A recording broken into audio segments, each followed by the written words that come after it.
Hello student, आप लोग जैसा जान रहे हैं कि आज हम लोग जो ऐसे लेक्चर पे वीडियो दे रहे हैं हम लोग जिसपे कुछ प्रॉब्लम्स है आप लोगों को। जैसे आप लोग आई बटन में जाकर देख सकते हैं कि जो डायमेंशनली इनकरेक्ट इक्वेशन है वो मस्ट भी इनकरेक्ट होना चाहिए, पर आप लोगों को इतना नॉलेज नहीं रहता है। बार बार आप लोग कहते हैं कि डायमेंशनली इनकरेक्ट इक्वेशन भी करेक्ट होता है। ये सब मैं करेक्ट कर चुका हूँ। तो इसी तरह के कुछ लेक्चर पे हम लोग आज भी डिस्कस करने वाले हैं, है ना। तो वैसे ही लेक्चर को आज भी लेकर आए हैं हम लोग। जितने भी आप लोग कुछ टीचर्स लोग प्रॉपर नॉलेज नहीं दे पाते हैं आपको, वैसे ही लेक्चर पे हम लोग सिर्फ डिस्कस कर रहे हैं। उसी पे आज एक लेक्चर है डायमेंशनल एनालिसिस, उसका लिमिटेशंस। एक लिमिटेशंस आप लोगों ने देखा होगा कि फिजिकल क्वांटिटी का जो रिलेशन एस्टेब्लिश करते हैं तो 3 फिजिकल क्वांटिटी पे डिपेंड करेगा, तभी मैक्सिमम 3 से ज्यादा अगर कोई भी फिजिकल क्वांटिटी डिपेंड कर रहा है किसी अनदर फंडामेंटल फिजिकल क्वांटिटी पे तो हम लोग नहीं फाइंड कर सकते। ऐसा आप लोगों ने लिमिटेशंस पढ़ा होगा, पर ऐसा नहीं है, ऐसा हमेशा नहीं होता है।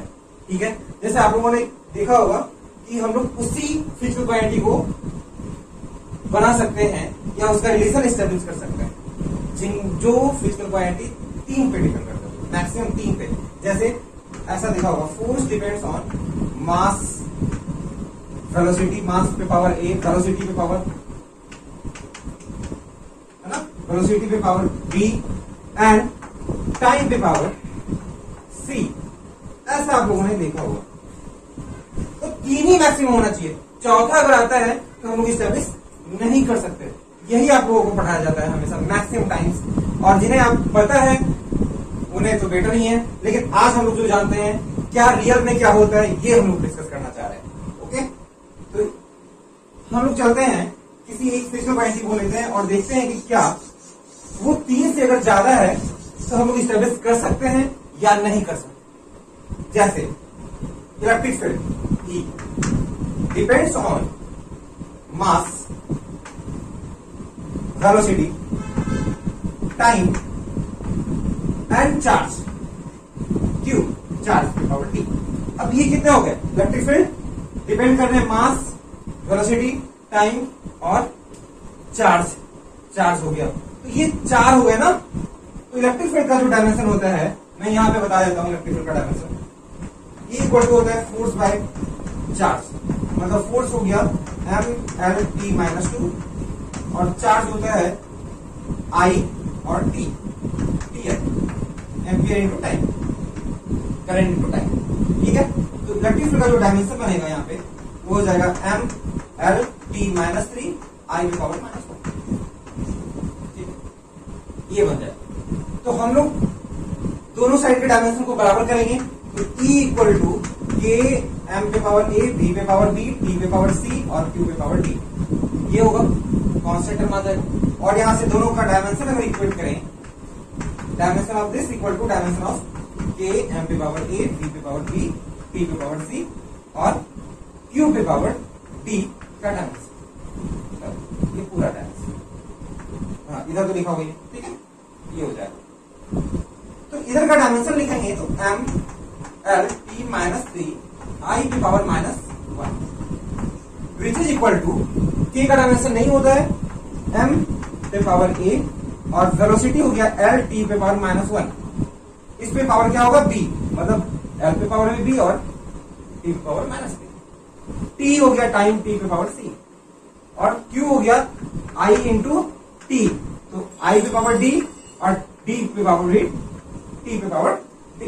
ये हो जाएगा टोटल डायमेंशन। तो यहां से देखिए अब क्या हो रहा है, m/L/T-3 I पे पावर -1, ठीक है, which is equal to m पे पावर A, L पे पावर B, T पे power -B plus C plus D और I पे पावर D। क्या है ना, क्लियर है? अब दोनों साइड का डायमेंशन पावर्स इक्वेट कर देंगे। तो A इक्वल टू क्या हो रहा है 1, यहां पे पावर कितना है 1। L पे पावर B है, यहां पे पावर 1, तो B इक्वल टू 1। C, ये जो T पे पावर है -B plus C plus D equal to -3 और D के जो अगर वैल्यू निकालेंगे D इक्वल टू -1, इधर का पावर और इधर का पावर इक्वल होगा। तो डी का वैल्यू यहां रखेंगे और डी का वैल्यू यहां रखेंगे, इस इक्वेशन में आ जाएगा -1 प्लस सी माइनस डी प्लस डी है तो -1 है वैल्यू डी का, तो -1 इक्वल टू -3। तो सी का वैल्यू हो जाएगा, ये दोनों ऐड हो जाएगा तो -2 और उधर जाएगा तो प्लस में तो -1 हो जाएगा। क्लियर है? तो वैल्यू फॉर्मूला क्या होगा इसका, तो फॉर्मूला देखेंगे, इसे मैं मिटाता हूं, ठीक है। तो इसे अगर हम देखें यहां से इक्वेशन E इक्वल टू है के m पे पावर a मतलब m पे पावर 1, b पे पावर b, b का वैल्यू भी 1 है, t पे पावर c तो t पे पावर माइनस c का वैल्यू -1 और q पे पावर d तो q का वैल्यू पावर -1। ये हो जाएगा फॉर्मूला, ठीक है। चलो तो यहां तो इस्टेब्लिश हो गया ना, निकल गया ABCD। कर सकते हैं हम लोग, 4 पे डिपेंड कर रहा है फिर भी। तो E इक्वल टू के mv by T by Q, तो हम लोग निकाल सकते हैं। क्लियर है? ये हम लोग निकाल सकते हैं, पर हम लोगों को ऐसा क्यों बताया जाता है कि अगर 3 से ज्यादा पे डिपेंड करेगा तो नहीं निकाल सकते।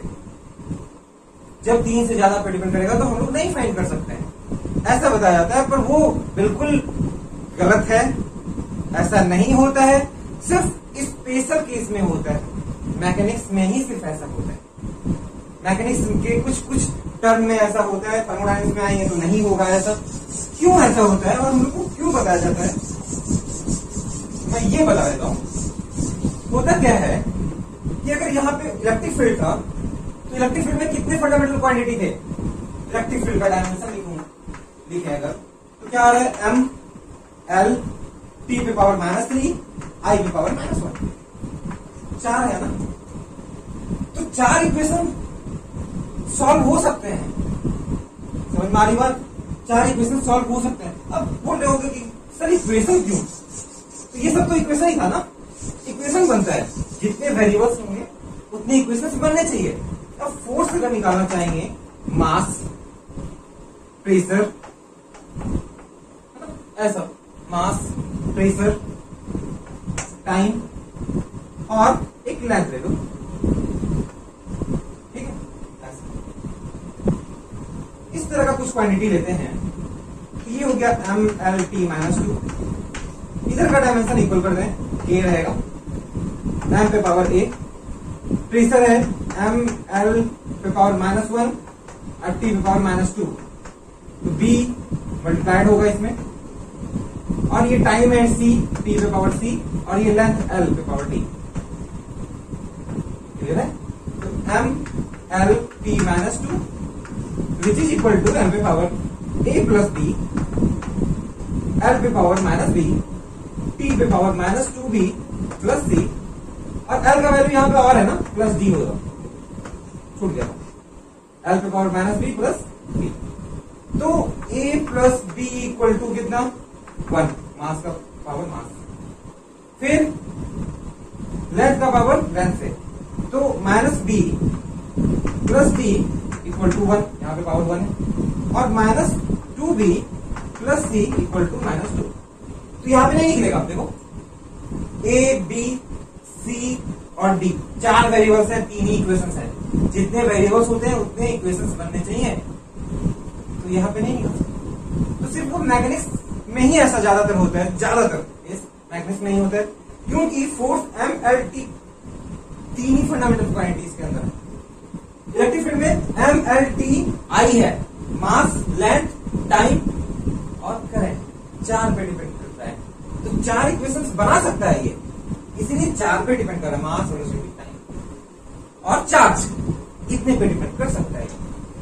तो सिर्फ ये कह देना कि 3 से ज्यादा रहेगा तो नहीं फाइंड कर सकेंगे, तो उसमें इंक्लूड करना पड़ेगा कि मैकेनिक्स के कुछ टर्म में जो भी क्वांटिटी 4-5 पे डिपेंड करेगा तो 5 इक्वेशन भी सॉल्व कर सकते हैं हम लोग। ऐसा कोई जरूरी नहीं है कि 3 ही इक्वेशन सॉल्व करेंगे। तो यहाँ पे ये क्या है, बिल्कुल गलत है, ऐसे हम लोग नहीं कह सकते। क्लियर है? और वहां पे इंक्लूड करना पड़ेगा मैकेनिक्स के टर्म में, या फिर ये कह दे, यूं कहें कि जितने फंडामेंटल क्वांटिटी पे डिपेंड करेंगे उतने मैक्सिमम इक्वेशन बना सकता है वो, इसलिए उतने ही मैक्सिमम वेरिएबल्स सॉल्व करेंगे उतने ही वेरिएबल्स रहेंगे जितने कि ये फंडामेंटल यहाँ पे रहेंगे डायमेंशंस। यहाँ पे 4 डायमेंशंस है तो 4 इक्वेशंस निकाल सकते हैं। समझ में आ रही बात? यहाँ पे 3 डायमेंशंस है तो 3 ही फिजिकल क्वांटिटी पे डिपेंड करेंगे। 4 वेरिएबल्स है, 4 फिजिकल क्वांटिटी पे डिपेंड कर सकते हैं। कोई डाउट नहीं होना चाहिए। तो ये लिमिटेशंस का लिमिटेशंस हो गया, क्योंकि जो भी पढ़ा रहे हैं वो लिमिटेशंस ही गलत है। तो मैं सिर्फ यही सॉल्व करने का कोशिश कर रहा हूँ। लास्ट लेक्चर जितने भी मैं वीडियो दे रहा हूँ आजकल वैसे ही वीडियो दे रहा हूँ, ताकि आप लोगों को सही पता चले कि एक्चुअली में होता क्या है, क्यों ऐसा बोला जाता है। तो एक्चुअली आप लोग जो 11th में जो जाते हैं, 11th में ज्यादातर टर्म्स मैकेनिक्स से रिलेटेड होते हैं, फोर्स, वर्क, पावर, ये सब 3 ही फिजिकल क्वांटिटी पे डिपेंड कर रहे हैं, MLT। इसीलिए 3 ही इक्वेशन बनता है, तो आप लोगों को लिखा दिया जाता है कि 3 ही वेरिएबल्स। पर मैं कहीं भी नहीं लिखाता हूं ये, मैं यही कहता हूं कि जितने वेरिएबल्स होंगे, जितने फंडामेंटल क्वांटिटी के उसके इक्वेशंस बनेंगे, डायमेंशंस, उतने वेरिएबल्स पे वो डिपेंड कर सकता है। इट मीन्स कि अगर कोई क्वांटिटी, जो मैक्सिमम कितने पे डिपेंड कर सकते हैं? 7 ही हो सकते हैं। क्यों? क्योंकि मास है, लेंथ है, क्या होते हैं फंडामेंटल क्वांटिटीज? MLT, फिर थीटा टेम्परेचर, करंट I, है ना, कैंडेला CD और मूल। तो 1 2 3 4 5 6 7 ही फंडामेंटल होते हैं। तो 7 ही डायमेंशंस बन सकते हैं। अगर कोई ऐसा क्वांटिटी मिल जाए जिसका डायमेंशन ये 7 पे हो, तो वो 7 वेरिएबल्स पे डिपेंड कर सकते हैं और उसका इक्वेशन सॉल्व हो सकता है। ठीक है, तो हम लोग यही कहेंगे कि अगर कोई क्वांटिटी डिपेंड कर सकता है, अगर इसका डायमेंशन इससे रिलेटेड हो, सातों उसमें इंक्लूडेड हो, 7 डायमेंशन, तो हम लोग बना सकते हैं यहाँ पे डायमेंशन। मास पे पावर A, वेलोसिटी पे पावर T, B, टाइम पे पावर C, चार्ज पे पावर D, टेम्परेचर पे power E, intensity of light, है ना, intensity of light, luminous intensity होता है कैंडेला का, CT पे पावर F, और अमाउंट ऑफ सब्सटेंस पे पावर G, F के बाद T। इतने पे डिपेंड कर सकते हैं। तो ऐसे ही कहेंगे कि जितने डायमेंशंस होंगे, जितने उसके फंडामेंटल क्वांटिटी के डायमेंशंस होंगे, उतने फिजिकल क्वांटिटी पे वो डिपेंड कर सकता है और उसका हम लोग इक्वेशन सॉल्व कर सकते हैं। एक्चुअली लिमिटेशंस तो और भी हैं, वो सब हम लोग डिस्कस नहीं करेंगे। और जितना भी आपको पढ़ाया जाता है कि न्यूमेरिकल वैल्यू का डायमेंशंस नहीं निकाल सकते, बिल्कुल करेक्ट। ठीक है, ऐड सब्सट्रैक्ट करने वाले इक्वेशन सॉल्व नहीं कर सकते, बिल्कुल सही। जहां पे आप लोगों को गलती है, जहां पे आप लोगों को प्रॉब्लम होता है, हमेशा कुछ टीचर्स डायरेक्ट बता देते हैं, बुक में एक्चुअली लिखा रहता है, इसलिए बुक के अकॉर्डिंग बता देते हैं। तो बुक में भी इसी बेसिस पे लिखा रहता है कि मैथमेटिक्स में ज्यादातर टर्म 3 ही फिजिकल क्वांटिटी पे डिपेंड करता है, इसलिए बता दिया जाता है ना।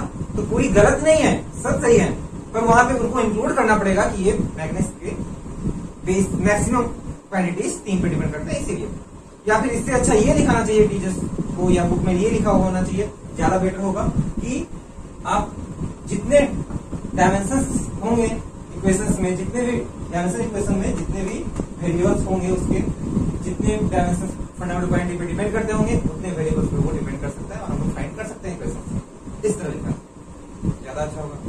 तो ठीक है, रहने देते हैं। जो भी डाउट्स हो वो पूछ सकते हैं आप हमसे, मैं हमेशा आपके साथ बना हुआ हूँ। और जो भी डाउट्स हैं, जितने भी गलतियां लग रही है आपको कि इस इक्वेशन में से क्या होगा, मैं जरूर सॉल्व करूंगा और सिर्फ आपके लिए। Thank you. और अच्छा लगे